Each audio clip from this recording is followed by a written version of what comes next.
This film tells the story of a legend where everyone is born with a sword spirit within them.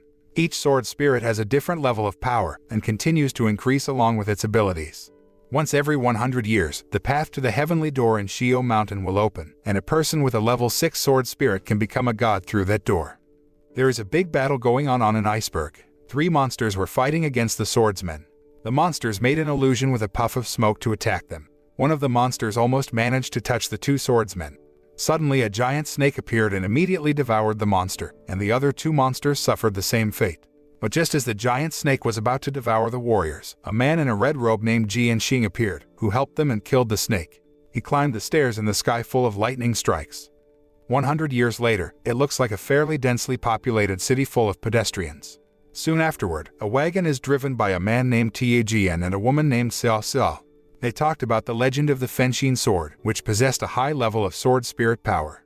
According to the news, the sword is in the Snow Mountains. Whoever can get the sword will become a very strong swordsman.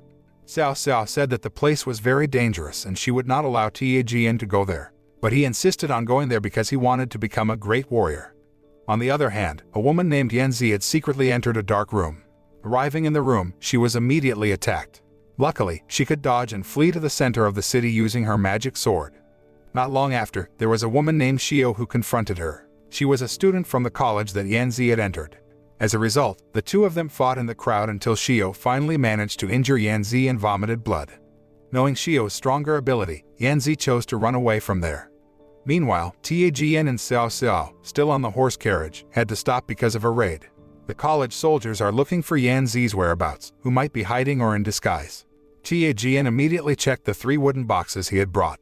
It turned out that in one of the boxes, there was Yanzi, who was unconscious. Seeing that, he was surprised and looked for a way so they wouldn't get into trouble when one of the guards came to check the wooden box that he had brought. It turned out that Jian had changed Yanzi's clothes. He said that she was his future wife who was sick. Knowing that Xiao was jealous and annoyed with him because the 2 of them were already very close, he took another woman secretly to be his wife. After that, they had a fight, then the soldier asked them to leave. He felt very happy and spurred his horse carriage. On the other hand, Shio and the other soldiers heard something strange from the room of their male teacher named Feng Qingzi. Suddenly, a male soldier immediately barged in. Instantly, the soldier was sucked in by the power of the tiger enveloping Feng Qingzi. Shio, who thought her teacher was in danger, tried to approach him, but she was sucked in as well. After the tiger's strength dissipated, Feng Qingzi chased away all his soldiers for being presumptuous of entering his room without permission. Shio asks what really happened to him. Feng Qingzi said he wanted to forcefully pass through level 6 but wasn't strong enough to accept that power yet. He asked her about the whereabouts of Fengqin's sword, and she replied that it had been found but was guarded by a holy fire so fierce that no one could touch it. He asks her to get the sword so he can pass level 6 and become a god. The next day, Jian and Xiao were arguing in the horse carriage. She was still jealous that Jian had brought another woman to be his wife. He explained that he was only pretending because he wanted to save the woman. After their journey was far enough, the horse-drawn carriage stopped. He immediately took Yanzi out of the box and checked her condition. Upon awakening, Yanzi immediately slapped him because she thought he would harass her. Shortly afterward, Yanzi saw her changed clothes. She slapped Jian again, thinking he had changed her clothes and seen her body.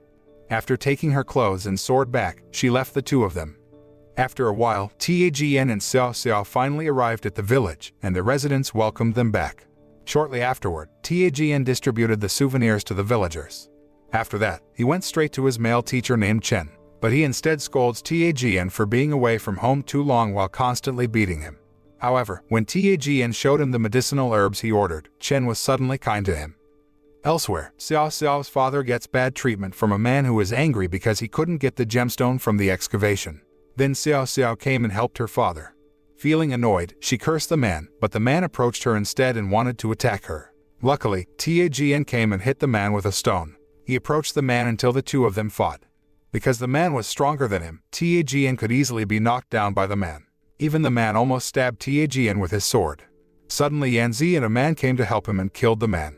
She said she had paid back her debt to him, and after that, she left there. On the way home, Jian told Xiao that he would go to Snow Mountain to look for gemstones so that he could change the fate of the villagers. But she still forbids it because the mountain is very dangerous. When she was caught off guard, Jian ran away to go to Snow Mountain. It turned out that Yanzi and the man also went to Snow Mountain. While on the way, she found her father's headband stuck in the leaves of a bamboo tree. While looking up at the sky, she saw Shio and the 2 female soldiers flying towards Shio Mountain. Afterward, she followed Shio because it had something to do with her father. Shio went to where Fengxin's sword was. When she got there, she saw several soldiers waiting for her and guarding the sword. She asked a soldier to take the sword. When one of the male soldiers pulled out the sword, his body immediately burned to annihilation. While Jian, who was on his way, found a pink magic crystal stone attached to a tree, and he took it. Not long after that, came a monster who chased after him. On the other hand, Shio looked annoyed that none of the soldiers had managed to take the sword. She finally tried to take it herself. At the same time, Yanzi came and blocked her. Then the other swordsman who wanted the sword also barged in there. Suddenly Jian, chased by monsters, arrives there through a portal that is unknown who made it. He felt scared and subconsciously took Fengxin's sword to attack the monster. Seeing this, the swordsman there also wondered why Jian could take the sword so easily and not be destroyed by the holy fire. Annoyed, Shio attacked him to snatch Fengxin's sword from him, but the sword protected Jian. Even the holy sword and fire entered his body until he was unconscious. Shortly afterward, Yanzi took Jian from there. It turned out that she brought him back to Xiao Xiao's place. After regaining consciousness, Chen scolded Jian for going to Shio Mountain. When he checked Jian's pulse, he felt something strange on Jian's body.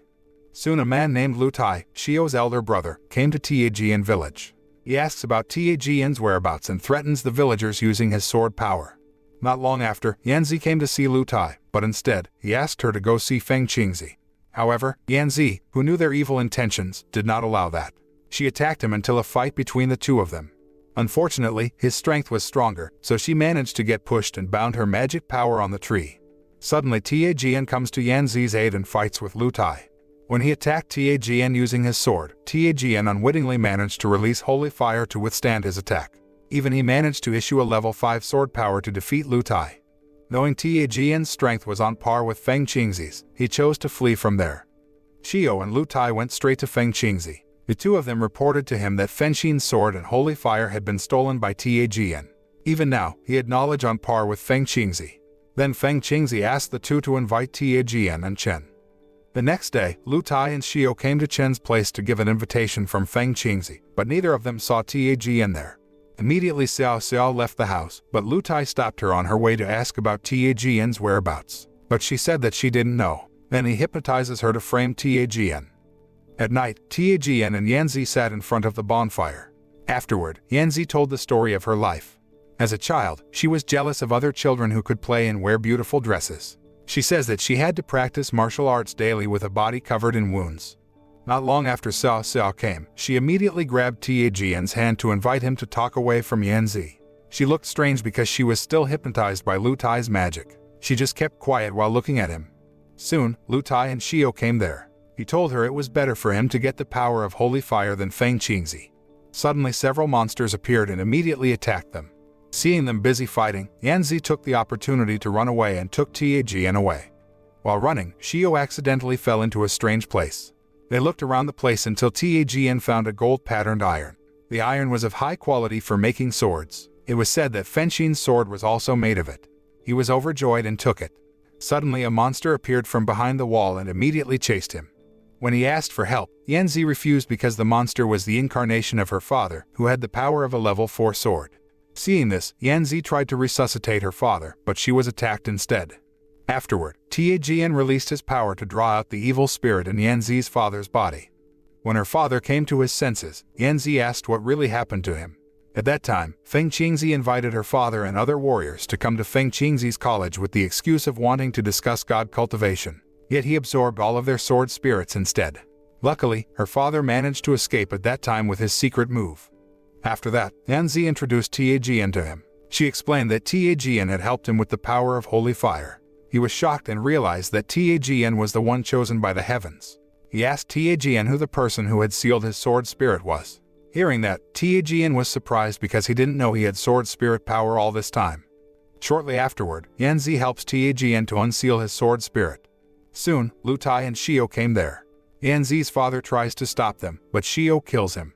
Seeing that, Yanzi tried to fight them off, but Lu Tai was no match for her. Luckily, Jian removed his seal, so he has a sword spirit now. He possessed high power from the holy fire and Fengxin's sword. Just as he was about to attack them, the two fled.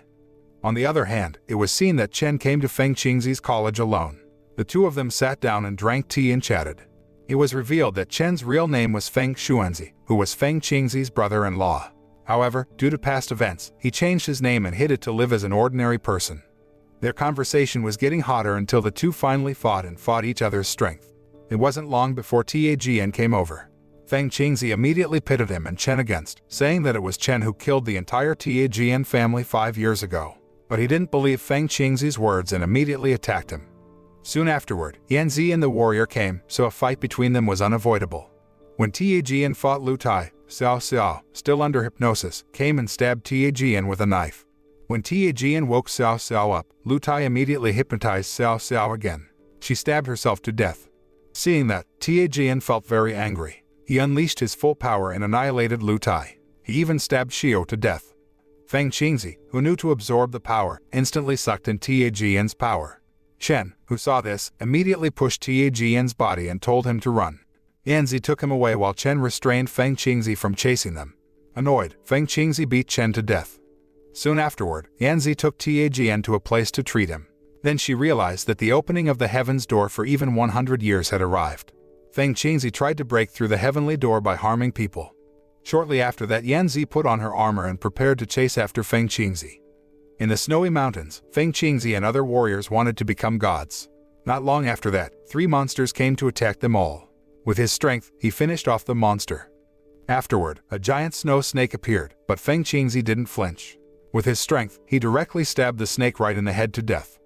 They all walked until they arrived in front of the stairs leading to heaven's door. To become gods, they must pass through the stairs protected by lightning strikes. The warriors look very excited and want to climb the ladder to become a god. However, Feng Qingzi had a devious plan. He purposely invited warriors who possessed high-level sword spirits there with the lure that he would invite them to become gods, though he intends to kill and take the power of their sword spirits so that his strength can pass through the lightning ladder. Not long after, Feng Qingzi took action, but soon Yanzi came and tried to thwart him, and with ease, he crippled her. Suddenly Jian came to disrupt his evil plan, so they clashed with sword strength. In the middle of the fight, Jian managed to hit Feng Qingzi until he vomited blood. After that, Feng Qingzi told him that there was a god who came to see him and said that only he deserved to be a god. Confidently, Feng Qingzi climbed the stairs. However, on the way, his body was struck by lightning to death. A moment later, the atmosphere changed, then the figure of a winged man wearing white clothes named Ji Wuxiang appeared. The warriors there thought that he was a god, so they lowered their heads. He said that he had ambitions to become a god and then practiced so that his sword spirit power reached the highest level. He even fought demons before, but before being wiped out, the demon asked why bother practicing when he could easily gain power by absorbing someone else's sword spirit. From then on, Ji Wuxiang decided to throw every swordsman who climbed the ladder with lightning, then take their sword spirit power, so that no one can become a god other than himself. Hearing Ji Wuxiang's words, Jian was very annoyed and immediately released his strength to destroy the stairs leading to the sky. Shortly afterward, Jian invited Yanzi to return to their village. Because of his actions, Ji Wuxiang was upset and disturbed Jian's village with his lightning power. The atmosphere in the village looked very chaotic, but Jian still tried to save the residents. After many casualties fell, he immediately flew into the sky and expended all his strength to fight Ji Wuxiang. Feeling that he had become a god, Ji Wuxiang laughed at Jian trying to fight him. Suddenly his clothes changed like a god, so his strength became very powerful. Seeing that, Ji Wuxiang was shocked and frightened. As a result, he managed to destroy Ji Wuxiang's body to save his village. This is the end of the film. The moral that can be learned is that to achieve immortality, the spirit will not be able to use dirty and cunning methods. In essence, the purity of the spirit is the main thing to reaching nirvana.